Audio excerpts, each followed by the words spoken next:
اور رینجرز وہ شاخ ہے جو بارڈر کے اوپر ہوتی ہے. رینجرز کے جو جوان ہیں وہ بارڈروں کے اوپر موجود ہوتے ہیں. فوج بارڈر کے اوپر موجود نہیں ہوتی. فوج کے جو نوجوان ہیں وہ ہنگامی حالات میں بارڈر کے اوپر جاتے ہیں. یہ بات آپ یاد رکھیے گا. تو رینجرز کے سے بہت سخت کام لیا جاتا ہے. اور میرے تو ایک دو دوست جو ہیں وہ رینجرز کی جوائننگ کے بعد بھاگ آئے تھے. اتنی سخت ڈیوٹی ہوتی ہے رینجرز والوں کی. تو یہ اب اس کے حوالے سے صفائیاں دے رہے ہیں کہ جناب نہیں ایسا اور ویسا اور ہمارا تو کوئی ٹکراؤ نہیں ہوا اور ہمارا اس میں کوئی لین دین نہیں ہے, نہ فوج ہے نہ رینجرز, اور یہ ساری چیزیں یہ تاریخ رقم ہو چکی ہے. ویڈیوز آ چکی ہیں, اب اس کے اوپر گواہیاں سامنے آ چکی ہیں. اب جو ہے وہ اب دیکھیں اس کے اوپر صفائیاں دے رہے ہیں. یہ اتنے بزدل ہیں, ان کی تاریخ ہے ان بزدلوں کی کہ کرتے بھی ہیں اور پھر اس سے مکرتے بھی ہیں. آپ دیکھیں کسی کو اٹھا لیں تو مکر جاتے ہیں کہ نہیں ہم نے نہیں اٹھایا. اگر کسی کو اغوا کر لیں تو مکر جاتے ہیں نہیں ہم نے اغوا نہیں کیا. اتنے یہ بزدل ہیں, ان کے اندر ہمت نہیں ہے. بتائیں نا اگر کسی کو یہ صحیح اغوا کرتے ہیں یا اس کو یہ اٹھا کر لے جاتے ہیں تو بتائیں نا کہ یہ اس نے گناہ کیا اور ہم نے اس کو اٹھایا, کیونکہ ان کا آئینی اور قانونی رائٹ نہیں ہے. یہ دو نمبری کرتے ہیں. تو یہ ناظر کام اس وقت اس حوالے سے صورتحال. اب میں مزید بھی آپ کے سامنے رکھ دیتا ہوں کہ جو اعلامیہ جاری کیا گیا اس میں جو ہے وہ مراد سعید کو بھی ڈالا گیا کہ اس کے اندر مراد سعید بھی تھا. میرا خیال اس کے اندر مجھے تو بھٹو ذوالفقار علی بھٹو بھی نظر آتا رہا کہ وہ بھی تھا اس سارے احتجاج اور سلسلے میں. وزارت داخلہ نے پی ٹی آئی کی سوشل میڈیا مہم اور پاکستان میں انتشار بدامنی اور تفرقہ بازی کو فروغ دے رہی ہے. اندرون اور بیرون ملک ایسے عناصر کا متعلقہ قوانین کے تحت احتساب کیا جائے گا. پرتشدد مظاہرین سے 18 خودکار ہتھیاروں سمیت 39 مہلک ہتھیار برآمد ہوئے. پکڑے گئے شرپسندوں میں 3 درجن سے زیادہ غیر ملکی اجرتی شامل ہیں. اب مجھے نہیں سمجھ آ رہی ہے کہ ویڈیوز چل رہی ہیں پورے مین اسٹریم میڈیا کے اوپر. بھائی ان کی موجودگی تو ظاہر کرو ان دھرنے کے اندر کہ یہ بندہ یہاں موجود ہے اور اب یہاں معافی مانگ رہا ہے. یعنی کہ آپ کسی کو پکڑ کے اس کی ویڈیو بنوا لیں اور چلوا دیں جناب یہ وہ شرپسند تھے, یہ افغانی تھے. مطلب ان کی موجودگی تو ظاہر کرو کہ یہ بندہ معافی مانگ رہا ہے اور یہ اس دھرنے کے اندر تشدد کر رہا تھا اور فائرنگ کر رہا تھا. بیوقوف, سمجھ سے بات باہر ہے. پھر انہوں نے کہا کہ وزیر اعلیٰ خیبر پختونخوا نے صوبائی اسمبلی کو اداروں کے خلاف بے بنیاد اور اشتعال انگیز بیانات کے لیے استعمال کیا.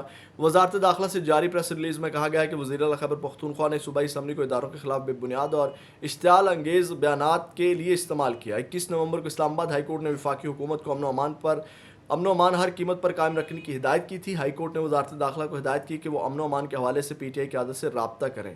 یعنی کہ اگر اسلام آباد ہائی کورٹ نے امن و امان ہر قیمت پر قائم رکھنے کی کوشش ہدایت جاری کی تھی تو گولی مارنے کا آرڈر دیا تھا انہوں نے کہ ہر صورت میں آپ نے گولی مار کے قائم کرنا ہے.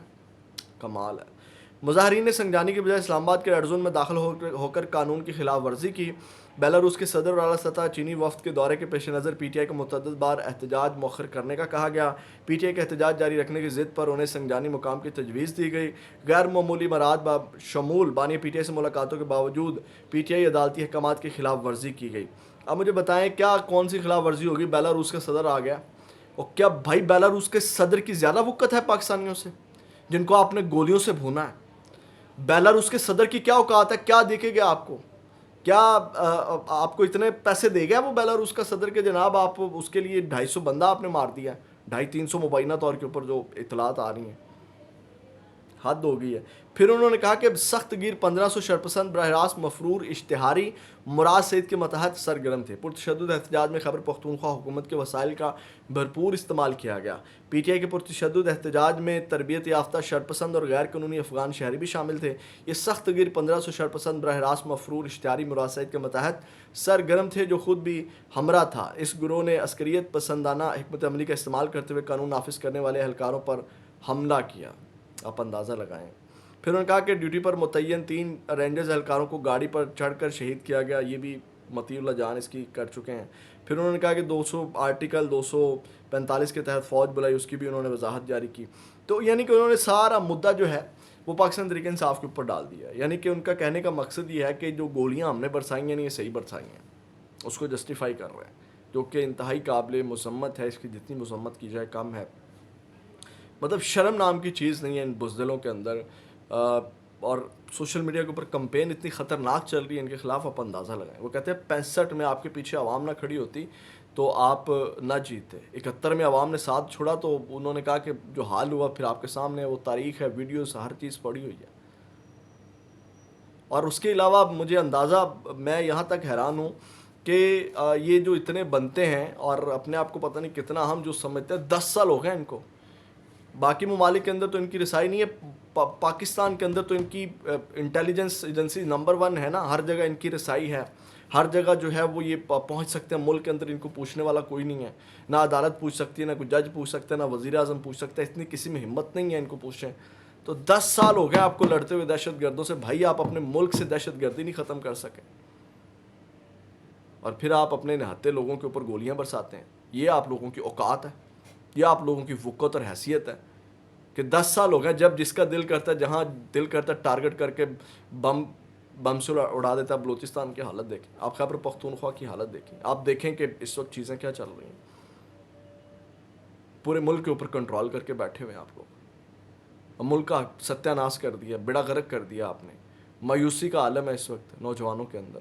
اور یہ جو چیزیں چل رہی ہیں یہ نارمل نہیں ہے, اس کا ری ایکشن آئے گا, یہ لاوا پھٹے گا, یہ آپ یاد رکھیے گا. اپنا فیڈ بیک ضرور دیجیے گا, اپنا بہت زیادہ خیال رکھیے گا. پاکستان زندہ باد.